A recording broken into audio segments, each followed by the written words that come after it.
He has travelled all the way from Belfast to attend this event, for which we are extremely honoured.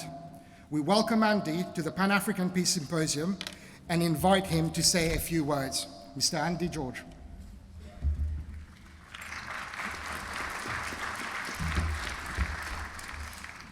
Good evening, welcome, and thank you for the kind invitation to join you at the Pan-African Peace Symposium.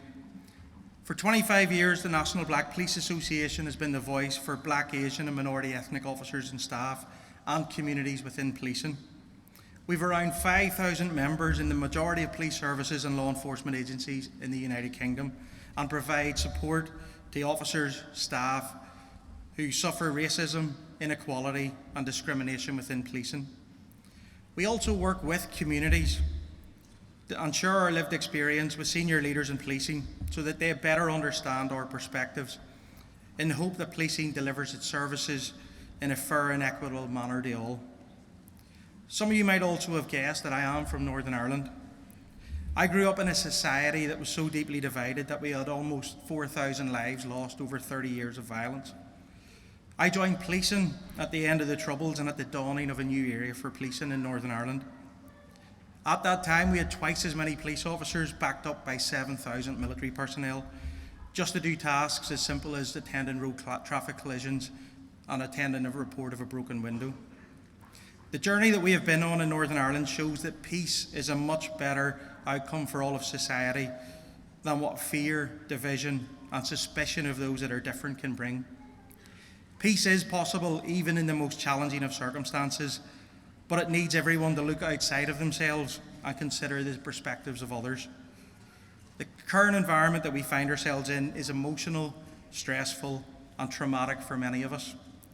The conflict between Israel and Hamas, Ukraine and Russia have had huge publicities and cries for peace, and quite rightly so. But there are conflicts all over the world that have not garnered the same publicity or outcry from those in positions of power.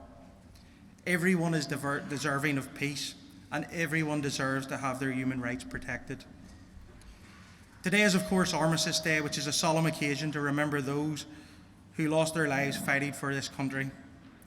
It was a day when the world said that peace is a much better pathway than war. We owe a debt of gratitude to those brave souls, particularly those from the Commonwealth, who answered Britain's call and fought against evil and tyranny. But we should not have to wait for millions of lives to be lost. We all must work hard to ensure that conflict is a last resort for everyone. The motto of the National Black Police Association is one voice, strength and unity. There is so much that unites us than there is that divides us, and more must be done to build safer and more cohesive communities.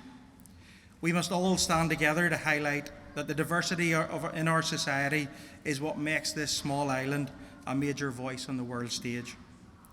Multiculturalism is our strength, and society must come together and speak with one voice, letting those in positions of power know that stoking fear and division is wrong. We must also work hard to ensure that we do not simply fight for matters that impact us, our family and our community. We cannot tear down one wall of discrimination and leave others standing.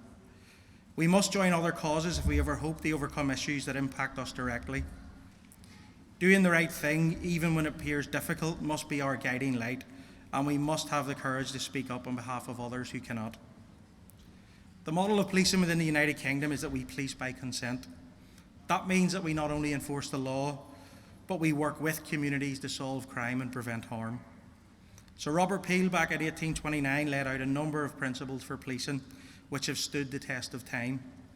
The most well-known is that the police are the public and the public are the police. But he also said that policing success should not be judged by the detection of crime, but rather by the absence of crime.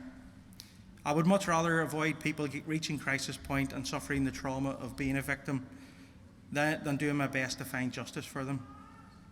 Preventing crime is achievable, and for me, meaningful community engagement is crime prevention. Building trust and being seen as a viable protector for all communities is key to ensuring that victims and witnesses feel comfortable telling us who is causing harm in society. The underlying causes of crime are too often poverty, inequality, and lack of opportunity. And the National Black Police Association will do everything within our power to ensure that policing deals with issues such as serious violence and exploitation using a public health approach. This starts by ensuring that we are visible in communities all year round and not just when things have gone wrong. We must work with communities and other agencies to deal with the root causes of crime. Society is built on mutual respect and understanding, and we are delighted to be here tonight to take part in this symposium and to stand with the Ahmadiyya community in seeking peace and prosperity for all. Thank you.